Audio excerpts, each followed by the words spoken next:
bonjour à toutes et à tous. Aujourd'hui on va parler de quoi? On va parler de l'autonomie de la moto, tiens.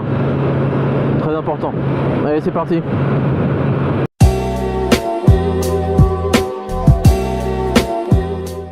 Alors en autonomie, qu'est-ce qu'on peut dire? Je vous ai fait une petite vidéo sur le mini road trip là, bon, qui était plus pour mettre des kilomètres pour atteindre les 1000 et la révision qu'autre chose, hein. Vu que c'était une bonne partie de l'autoroute, c'était hyper chiant. Alors en termes d'autonomie, en consommation moyenne, donc sur l'autoroute, j'étais entre 5,6 et 5,8 litres. Donc à 130 en régulateur. Donc je suis à peu près, ouais, c'est 6000 tours, quelque chose comme ça en 6ème. Donc ça consomme vraiment pas beaucoup. Au compteur, je pouvais faire, enfin en estimation, je pouvais faire 280 ou 60, pardon, 260. J'étais un peu étonné, mais après bon, avec les normes Euro 5, etc. Bon, il y a peut-être des améliorations, sûrement. Après, les 280, bon, c'est estimatif, c'est calculé en fonction de ce que vous avez roulé avant, etc. La consommation moyenne. Après, si vous passez votre temps à tordre la poignée dans tous les sens, même sur l'autoroute, forcément, ça va baisser. Mais en tout cas, elle était supérieure aux 250, donc j'étais vraiment hyper étonné au début. Ouais, ça fait toujours un bruit le T-Max. Alors, j'étais vraiment hyper étonné. Wow. Ça fait un pop. Donc je répète, j'étais étonné pour la dernière fois que ce soit autant. Alors faut savoir qu'à partir de sur les 250-260, si vous arrivez à environ à 60 km/h, non. En gros vous arrivez sur la réserve. Voilà, tout simplement. Donc ça vous indique, attention, vous entrez sur la réserve. Donc vous pouvez faire normalement à peu près 50 km de plus. J'ai pas tenté jusqu'à atteindre les 20 km affichés puisque la station était un peu trop loin. En gros j'allais arriver à 25 au niveau des kilomètres restants à faire au niveau du compteur. Je me suis dit bon, on sait jamais si le truc est pas tout à fait bon, précis, j'ai quand même pas le tenter.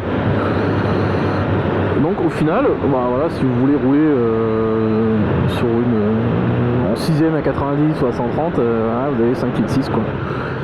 Ce qui est plutôt correct pour un 1000.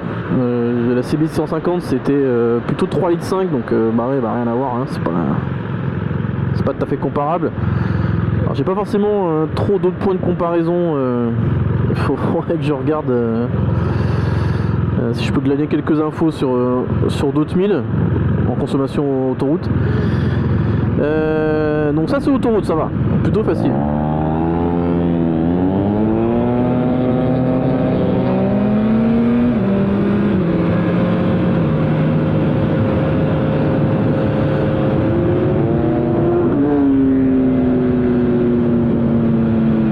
Oh, le bruit que ça fait.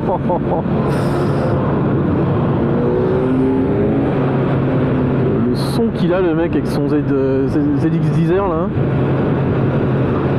SC Project, donc pas de cata, il n'y a rien du tout, hein. Je l'ai vu tout à l'heure au magasin. Bref. Donc, qu'est-ce que je voulais dire? Ah, consommation en ville. Deuxième partie. Alors la consommation en ville, c'est beaucoup. On va pas se le cacher, c'est beaucoup. Première fois que j'utilise pour aller au boulot. Donc moi c'est que de la ville, hein. Je suis vraiment juste à côté de Paris, donc j'ai 6 km à faire, c'est que de la ville. Putain, j'arrive au boulot, je vois consommation 8 litres. Je fais putain, mais c'est pas possible, 8 litres. C'est une blague, 8 litres au 100. Bah c'était pas une blague. C'est effectivement 8 litres au 100. Donc si je dois comparer ça avec Ouais, je peux pas comparer en fait. C'est un 650, là c'est un 1000 donc. C'est pas vraiment une comparaison, c'est juste pour se dire que si vous passez si vous allez sur un 1000, ça pompe quoi, hein, forcément. C'est un peu plus intéressant si vous faites beaucoup de... Comme je disais, on ne sait plus quelle vidéo, si vous faites beaucoup de routes à 90 ou 110 au national, voilà, pour aller bosser, ouais. Ça va, vous serez à 5 et quelques, donc ce qui est plutôt la consommation ville de la CV. Donc revenons à la consommation ville de la BM. Donc 8 litres, ouais c'est ça. Donc ça... Putain. Ah, c'est violent quoi. Mais de toute façon on voit la différence tout de suite. Faites le plein, première journée, je rentre le soir, je regarde quand j'arrive, j'étais à plus de 200 km quand je suis revenu de road trip et que j'ai mis... mais là j'étais content parce qu'effectivement en termes de niveau de consommation, dans l'ordinateur on était resté à 5 litres 8. Donc là j'arrive au boulot, je rentre le soir, putain il me restait genre 130 km. Je me suis plus de 100 km dans la gueule. Bah ouais, en ville ça consomme, en même temps c'est pas fait pour hein. Et il vaut mieux prendre un scooter électrique. Vous êtes dans Paris, c'est toujours mieux, mais bon, lorsque l'on peut avoir seulement une moto, on privilégie toujours un petit peu le plaisir, donc forcément, si on privilégie le plaisir, à toi aussi mon cher ami.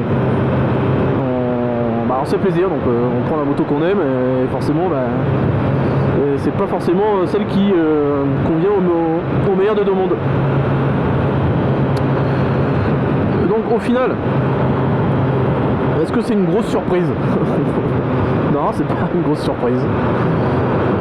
Ça consomme, c'est comme ça. Par contre, ça n'enlève pas le fait que c'est hyper agréable et que bon, je la prends vraiment quand j'ai envie et pour me faire plaisir, pour me balader là maintenant. Mais principalement c'est ça quoi. Quand je vais au boulot, c'est vraiment parce que bon, je me dis tiens, ça me fait chier de prendre les transports, donc je la prends. Et dans l'absolu, ouais, si je pouvais avoir parce que si je pouvais avoir un scooter électrique, mais à ce moment-là je prendrais le scooter tout le temps quoi. Après avec le stationnement payant, blablabla, tout ça là, ça va commencer à être chiant, mais bon, enfin bref. Mais je fais ça, je prendrais ça tout le temps, et ça juste pour le fun. Mais c'est quand même, malgré la consommation, c'est quand même agréable. Bon, je m'arrête ça pour cette vidéo. De toute façon, je continuerai les mini-séries sur le reste, hein, le confort, la LOA, etc. pour donner un peu plus d'infos sur le quotidien d'utilisation d'un S1000R. De la S1000R. C'est d'une S1000R, parce que c'est une moto. Bref. Allez, bisous, ciao, à la prochaine.